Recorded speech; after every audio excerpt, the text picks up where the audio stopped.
बोल समजला बोल.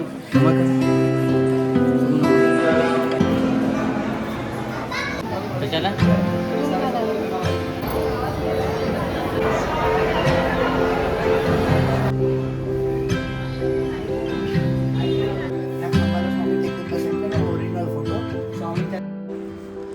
सोलापूर देवदर्शनमधल्या नवीन भागामध्ये आपले परत एकदा स्वागत आहे. मागच्या भागामध्ये बघितले आपण सिद्धेश्वर एक्सप्रेसने सोलापूरला आपण आलो. सोलापूरला आलो स्वामी समर्थ राजेराय मठात आपण आगमन केले. 2 दिवसाच्या कार्यक्रमाचा पहिला टप्पा गाणगापूरला. चला तर येत आहे ना. आता आम्ही चाललो आहे सरळ गाणगापूरला, कारण की इथून 2 तास लागणार आहेत. आता वाजलेच सकाळचे 10:30. 10:30 आले ना. 11 वाजले आले.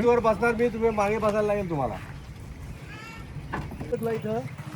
तू झोपून जा मग इथं. इकडे नाही होय मस्त. हे पकडू टाका फक्त. सीटला पकडा सीटला बघा ते का बघा. आताचं प्लॅनिंग आता इथं राजेराय मठ आहे. तिथं मग दर्शन घेऊन इथं एक बेला मातृभवन बेला मातृभवन अतिशय सुंदर असं या ठिकाणी राहण्याची व्यवस्था आहे. भक्त निवास आहे. तिथून आम्ही सगळे आंघोळ करून आता आम्ही गाणगापूरच्या दिशेने निघत आहोत. ओके. श्री स्वामी समर्थ. पहिल्यांदाच कोणी माझा व्हिडिओ बघत असेल तर त्यांच्यासाठी आम्ही सिद्धेश्वर एक्सप्रेसने ठाण्यावरून गाडी पकडली आणि सकाळी 7 वाजता सोलापूरला आलो. आणि ह्या इथे आपण बघणार आहोत गाणगापूर आणि अक्कलकोट स्वामी समर्थांचं मठ. आम्हाला घेतोय की नाही. आणि हा आमची गाडीचे ड्रायव्हर. तुमचं नाव काय? ऋषिकेश जावळे. अच्छा 2 दिवस आता आमच्याबरोबर आहे ऋषिकेश जावळे आहेत. हे आम्हाला फिरवणार अक्कलकोट, गाणगापूर, तुळजापूर आणि पंढरपूर. परत आता काय तुम्ही पण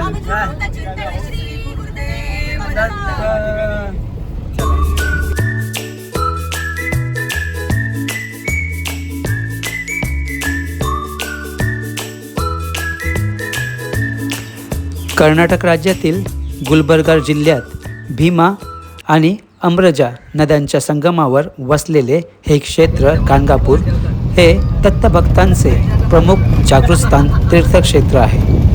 येथे श्री नृसिंह सरस्वती महाराजांनी 23 वर्षे वास्तव्य केले होते. हे गाणगापूरमधील मुख्य मंदिर आहे, जे श्री नरसिंह सरस्वती महाराजांचे कर्मस्थान मानले जाते. येथे साक्षात दत्त महाराजांचा अधिवास असलेल्या निर्गुण पादुका आहेत. इथे तुम्ही बघू शकता संगमावर बरीच मोठी पार्किंगची सोय आहे.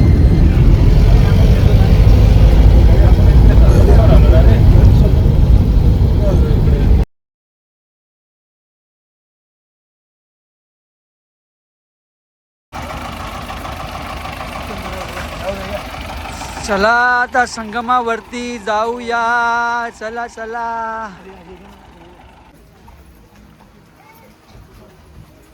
संगम आहे. पूजा करायची असते. गंगेची ओटी घ्या.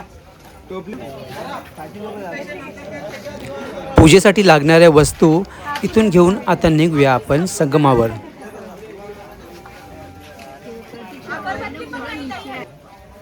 दिगंबरा दिगंबरा श्रीपाद वल्लभ दिगंबरा.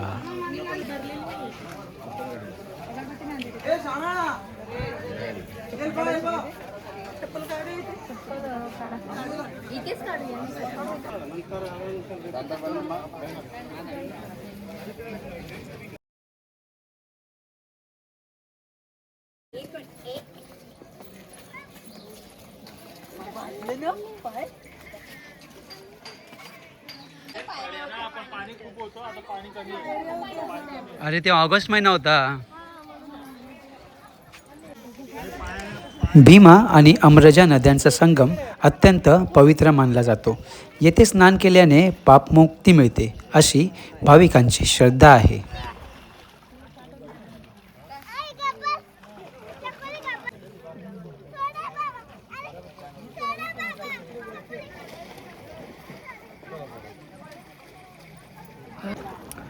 या संगमस्थानी भगवान नृसिंह सरस्वती नित्य स्नान करत असत.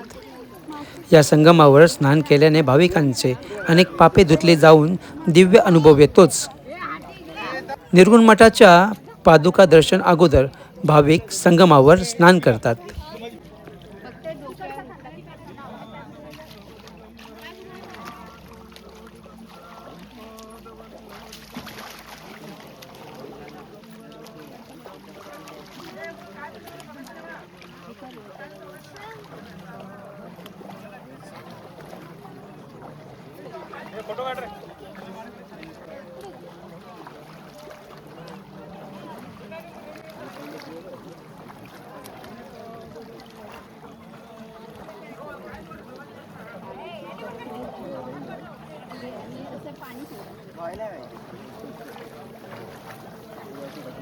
आंघोळ घेतात जा.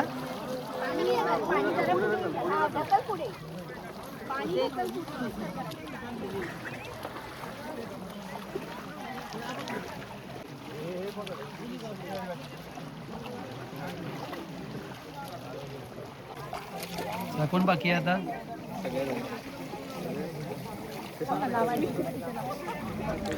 3 वर्षापूर्वी आम्ही सगळेजण इथे आलो होतो, पण त्यावेळेस ऑगस्ट महिना होता. त्यावेळेस पाणी त्या पायऱ्यांपर्यंत होते, पण आता हे पात्र खूप आत गेले आहे. इथे पादुका पूजन चालू आहे.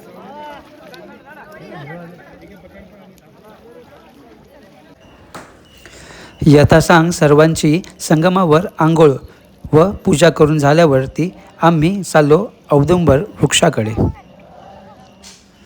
परत एकदा या पवित्र स्थानाला वंदन करून पुढच्या कामास मार्गस्थ होऊया. Set number 11.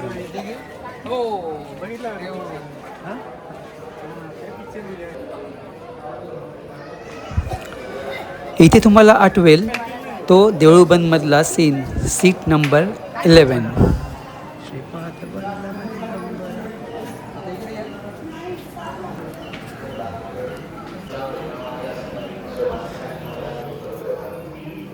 संगमापासून वरती जाताना पवित्र औदुंबर वृक्ष आहे. या वृक्षामध्ये साक्षात दत्तप्रभूंचा वास आहे. या ठिकाणी गणपतीची मूर्ती व पादुका स्थापन करण्यात आल्या आहेत. हजारो भाविक या औदुंबर वृक्षास प्रदक्षिणा घालून व्याधीमुक्त झालेले आहेत. या दिव्य वृक्षाखाली अनेक सिद्ध भाविक गुरुचरित्र या जागृत ग्रंथाचे पारायण करतात.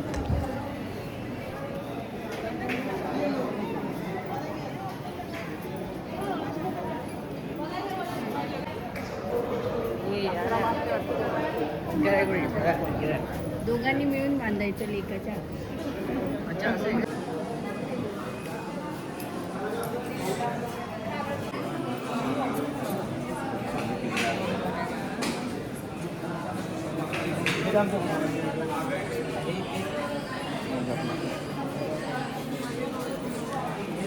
श्री गुरुदेव बोल अमृता बोल. नमस्कार. शुभ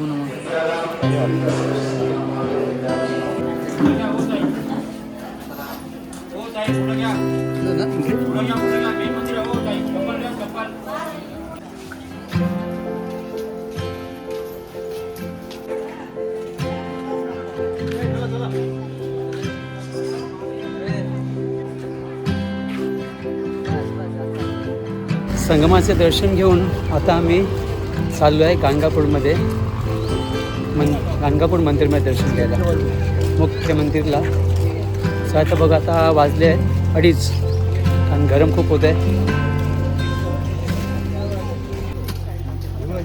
तुम्ही इथे एप्रिल किंवा मे महिन्यांमध्ये येण्याचा विचार करत असाल तर उन्हापासून बचाव कसा व्हावा याचा सर्व खबरदारी तुम्ही घ्या.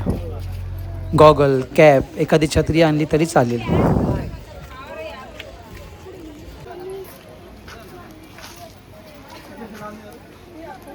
मंदिरात जाण्यापूर्वी थोडंसं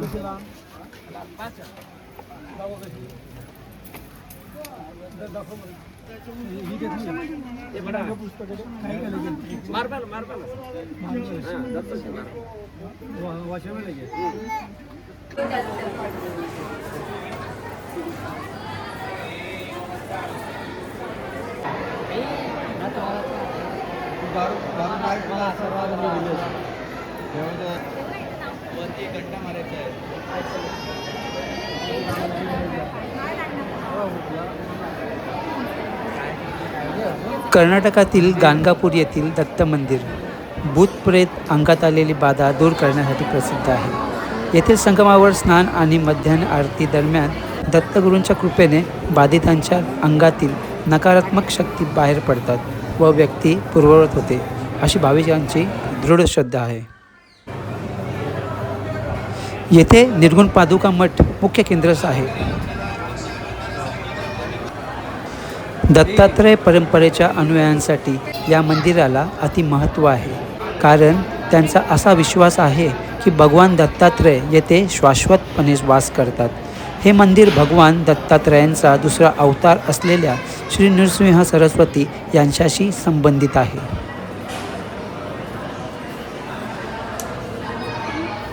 श्री नृसिंह सरस्वती स्वामींचे वास्तव्यस्थान असल्याने याला दत्तभक्तांचे पंढरी मानले जाते.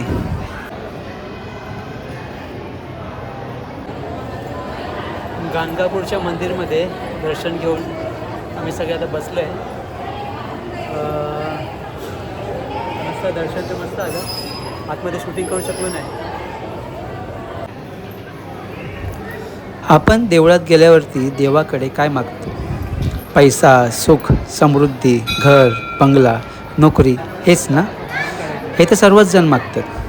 देवाकडे काही मागायचं असेल तर मागा की तुमची कृपादृष्टी सदैव आमच्यावर राहावी, तुझा आशीर्वाद आमच्यावर सदैव राहील, बस. आणि काय पाहिजे?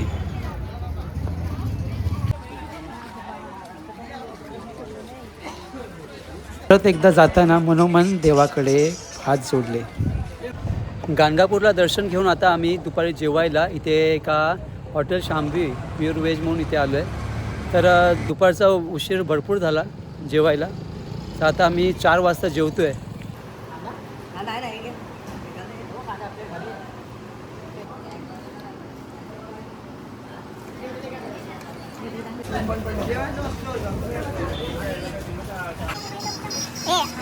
रात्री आईस्क्रीम कोण दिलं?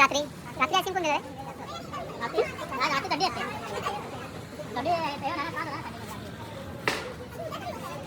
रात्री अजून समिता. आमची चिल्लरपट्टी गँग आहे ही गँग. सकाळीच तुम्हाला सांगितल्याप्रमाणे 4 तास ट्रॅव्हलिंगलाच जातात, त्यामुळे खूपच घाई होते. आता आम्ही गाणगापूरवरून निघालो अक्कलकोट येथे स्वामींचे दर्शन घेण्यासाठी. संध्याकाळचे आता 6:30 होत आले आहेत. स्वामींच्या मठामध्ये जाईपर्यंत सूर्यदेव आपला निरोप घेतील. अक्कलकोट येथील श्री स्वामी समर्थ महाराज मंदिर हे दत्त संप्रदायाचे एक अत्यंत महत्त्वाचे आणि पवित्र तीर्थक्षेत्र आहे, जिथे स्वामी समर्थांनी 22 वर्ष वास्तव्य केले. साहेब 350 कोण गेले? श्री स्वामी समर्थ हे 19व्या शतकातील दत्त संप्रदायातील एक थोर संत आणि भगवान दत्तात्रयांचे 3रे पूर्णावतार मानले जातात.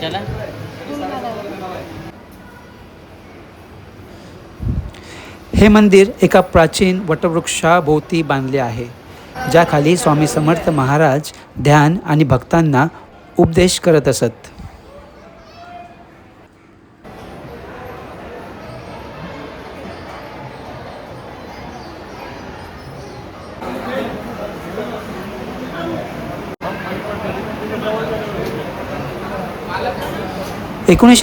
मध्ये ते अक्कलकोट येथे आले आणि चोळप्पा महाराज नावाच्या भक्तांच्या घरी वास्तव्यास राहिले.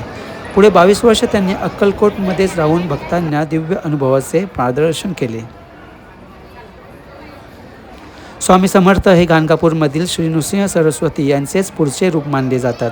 नृसिंह सरस्वती श्री शैल्य यात्रेच्या वेळीस कर्दळी वनात गुप्त झाले होते, जिथे त्यांनी सुमारे 300 वर्ष तपश्चर्या केली होती. मंडप परिसरात मुंबईतील जोगेश्वरी येथील भक्तांनी 40,000 पंचमुखी रुद्राक्ष वापरून बनवलेली स्वामी समर्थांची वैशिष्ट्यपूर्ण प्रतिमा आहे.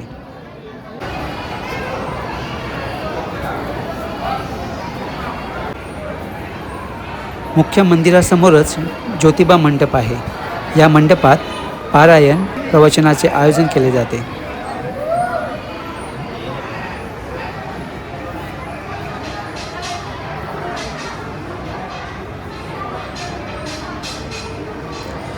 या मंडपात तुम्हाला स्वामींची अनेक जुनी छायाचित्रे पाहायला मिळतील.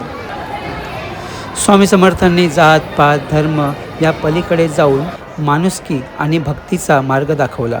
आजही अक्कलकोट हे त्यांच्या भक्तांसाठी एक मोठे तीर्थक्षेत्र आहे. स्वामींनी अज्ञानी लोकांचा उद्धार केला, गरिबांना आधार दिला आणि अनेक चमत्कार केले.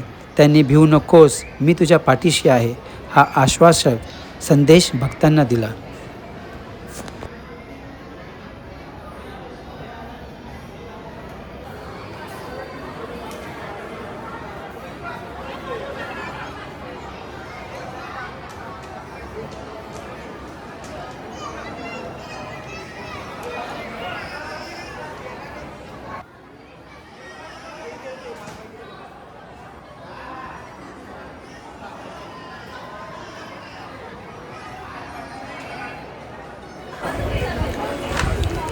मठाच्या बाहेर जाण्याच्या मार्गावर सुद्धा तुम्हाला अशा प्रकारचे स्टॉल्स बघायला मिळतील.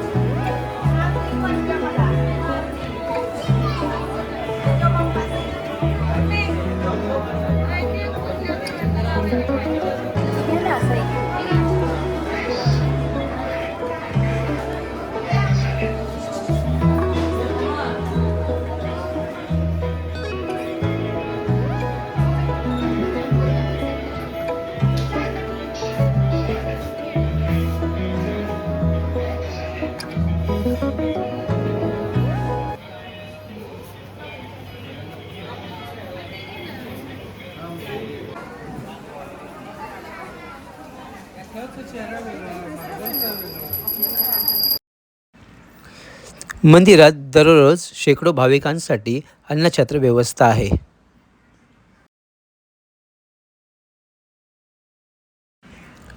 इथे एका स्वामी भक्तांनी प्रसाद म्हणून पुरणपोळी आणली होती. ती सर्वांना वाटते येते आता.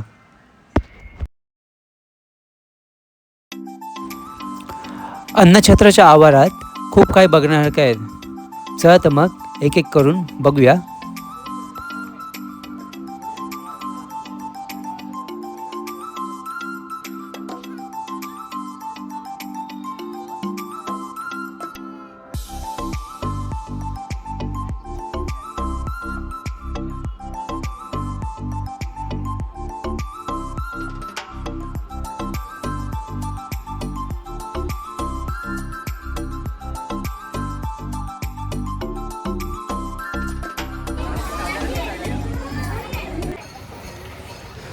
मंदिरापासून काही मिनिटाच्या अंतरावरती आहे समाधी मठ आणि त्या शेजारी आहे चोळप्पा महाराजांचा वाडा.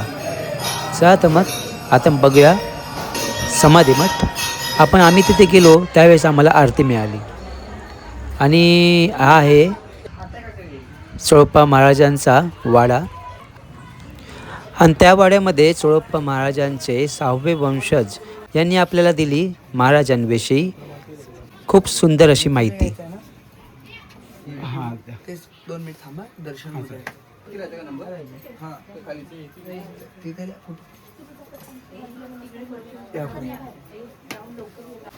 श्री स्वामी समर्थ. जय जय स्वामी समर्थ. हा स्वामी समर्थ महाराजांचा वापरलेला राजदंड. म्हातारे लोक काठी स्टिक वगैरे कसं पकडतात तसं महाराजाला पकडायचे. स्वामींची हाईट एवढी होती की आपल्या छातीला लागतो पण महाराजाला वाकून पकडायचे. त्या गणपतीचा वैशिष्ट्य हा स्वयंभू आहे. कोपऱ्यात फोटो आहे बघा पांडुरंग पुजारी, ते माझे पंजोबा. त्यांनी 21 वर्ष स्वामींच्या समाधीची न चुकता सेवा केली. पूर्वी बाथरूम नसायचे, महाराज जिथे आंघोळ करायचे पाणी झाडांना द्यायचं. तर त्यात एक झाड होतं रुईचं, हनुमानांच्या गळ्यात घालतात ना. पंजोबांना दृष्टांत झाला की रुईच्या खोडात मी तयार झाले कारण आणि गणपती निघाला. ह्याची सोंड डावी पण नाही आणि उजवी पण नाही, युजली लेफ्ट आर राईट असते. ही वरदमुख आहे, हा कायम वरदान होतं. ह्या खांबाला स्वामी टेकून बसायचे आणि ओरिजिनल फोटो स्वामींच्या राईट साईडला बसलेले चोळप्पा महाराज. त्यांची मी 6th जनरेशन. माझं नाव ऋषिकेश. श्री स्वामी समर्थ. श्री स्वामी समर्थ. धन्यवाद.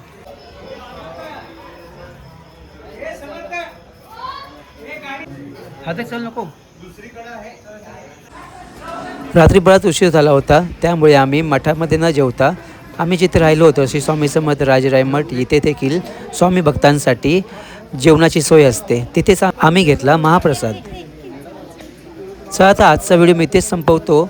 आजच्या भागामध्ये तुम्ही बघितलं तर गाणगापूर आणि अक्कलकोटचं महाराजांचं दर्शन.